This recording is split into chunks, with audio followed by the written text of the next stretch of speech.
This was a 3.5-hour hearing, not the longest we've ever had, but certainly a comprehensive hearing.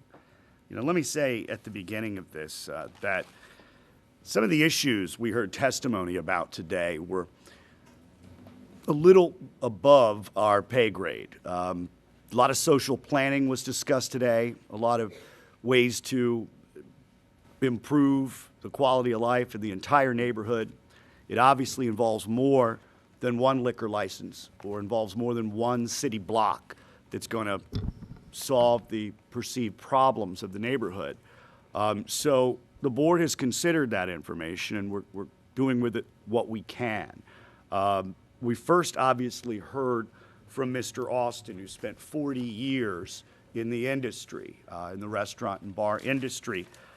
He discussed the concept, introduced a menu, a floor plan, and other information, which, at least as of the photos, looks to be indeed an upscale bar and restaurant, which would serve sausages, bratwurst, weisswurst, and other menu items that are not common in the city of Baltimore anymore. So he discussed the fact that they're planning to put $150,000 into a kitchen, which certainly does appear to be a commitment to food service. He was unclear on what kind of, on the details of security for the establishment. He'd indicated that he himself had not reached out to the community for input.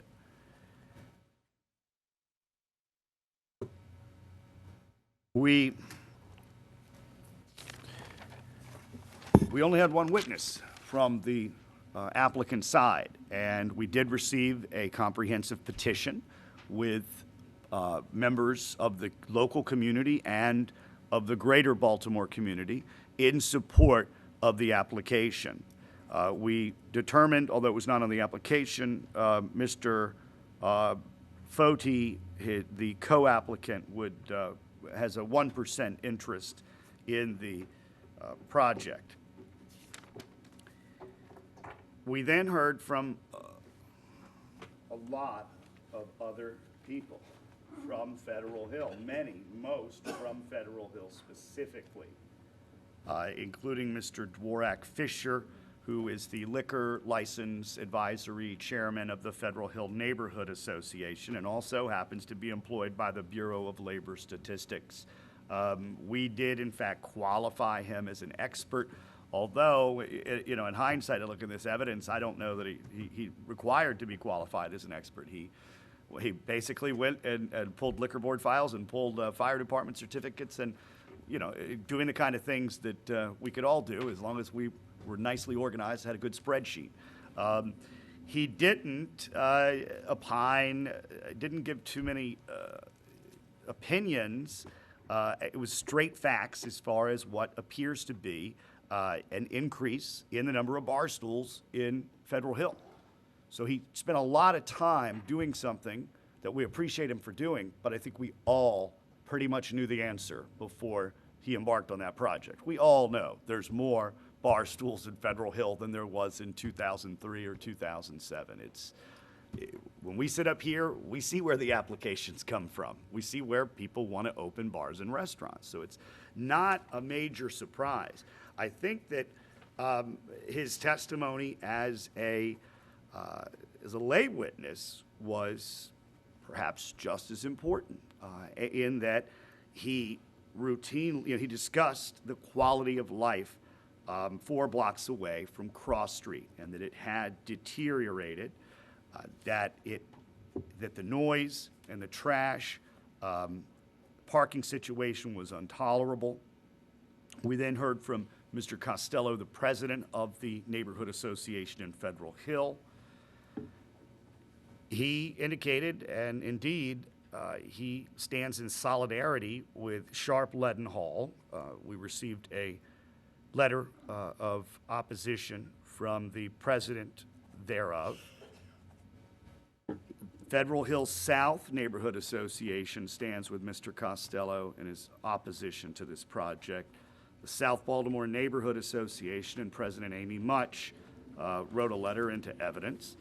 And finally, the Otterbein Community Association supported the opposition as well.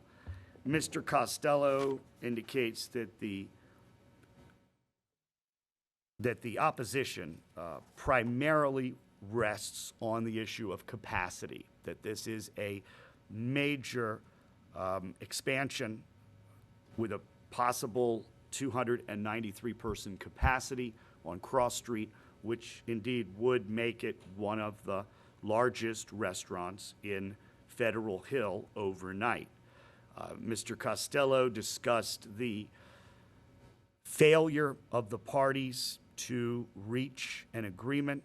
He testified that he was effectively told by an investor in the project that there would be no MOU, not negotiable, that this was a done deal, and that the investors were not here to ask for community support. Later, we heard from him regarding destruction of property and other concerns that the number of bars in the neighborhood he believed were responsible for many of the nuisance crimes that are described more fully in the exhibit from the Baltimore City Police Department's calls for service form regarding the unit block of East Cross Street. We heard from Ms. Judy O'Brien from the Downtown Business Family Alliance, which has a membership of 3,000 families or more, and at least, I think Ms. O'Brien testified, 1,200 of them in South Baltimore alone. This is a group that we don't remember ever getting any correspondence from at all. They usually don't involve themselves in liquor board issues. So I think it was just a bit of a surprise to the board that they've come out and decided that they're here for this hearing, and we're not here to determine why they came out, but they indicate that there are constant complaints of parents who want to leave the neighborhood, of noise, of inappropriate activity or inappropriate behavior by bar patrons, including neighbors, that their children witness. We also heard from Sally Dvorak-Fisher, who has a 5-year-old daughter, who also testified to the problem of noise, trash, and the inability to allow her daughter to sleep with her window open. Mr. Bill Romani has lived a half a block from Cross Street Market for quite some time. He talked about balance and the mix that he believed that the neighborhood once had and believes that it's lacking. He too testified to many of the nuisance and more serious quality of life problems that they believe that the capacity issue on the unit block of Cross Street has caused. But we heard from Baltimore City Police Officer Martin Runk from the Southern District.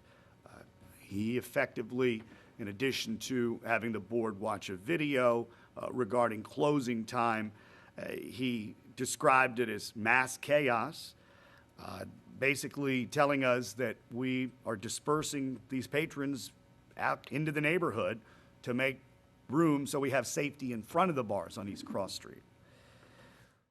We heard from Virginia Gerhart, who is the Parking Committee co-chair of the Federal Hill Neighborhood Association.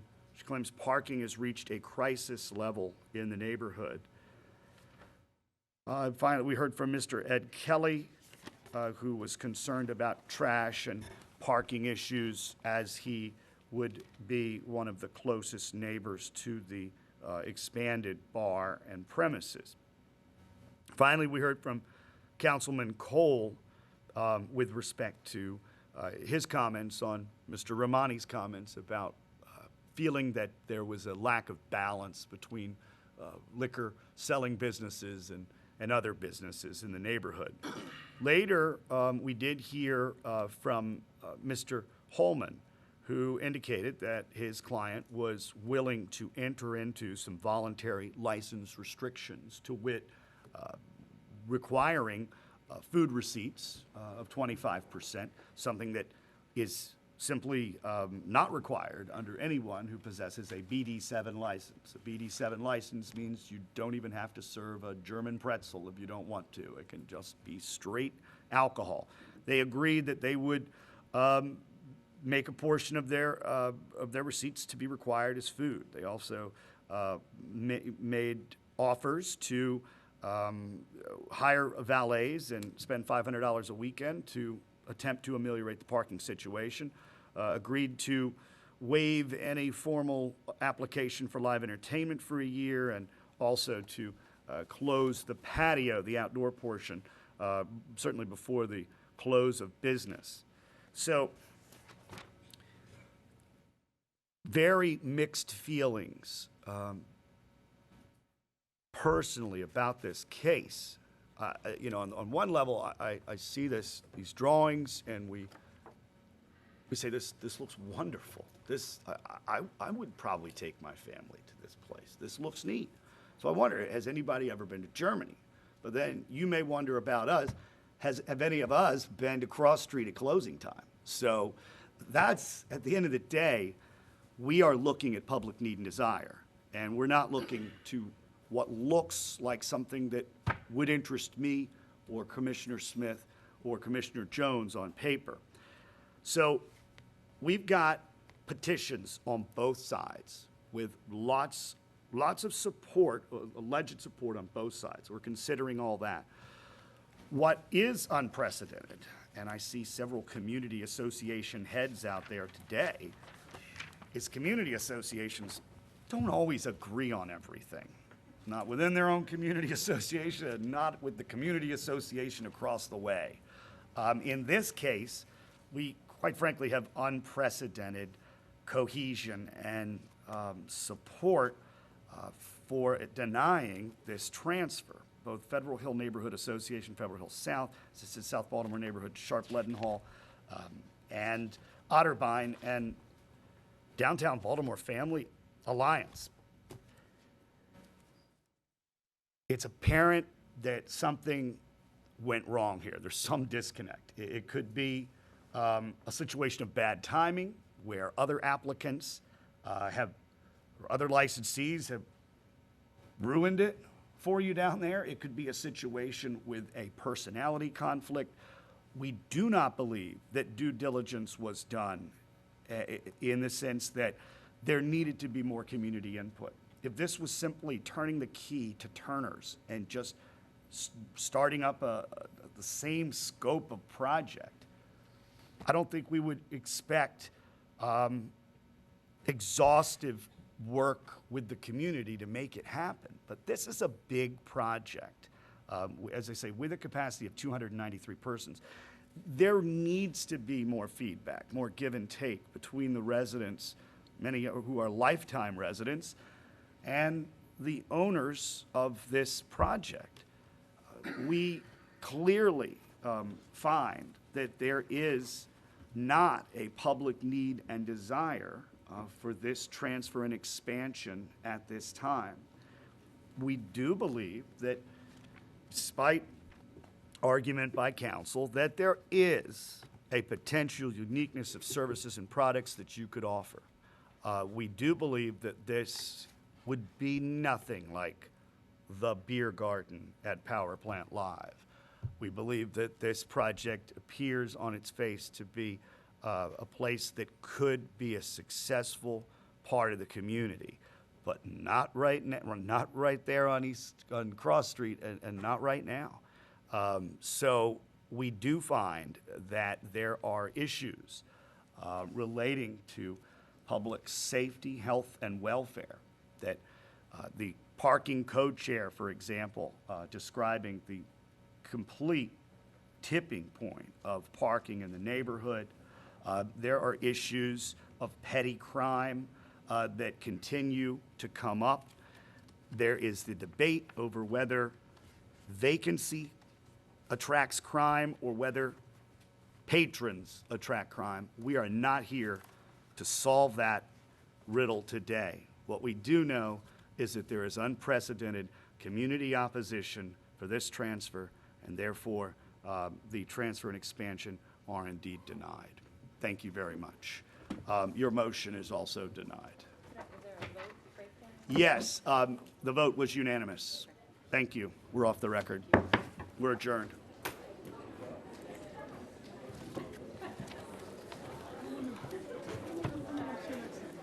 I don't know. I know. Exactly.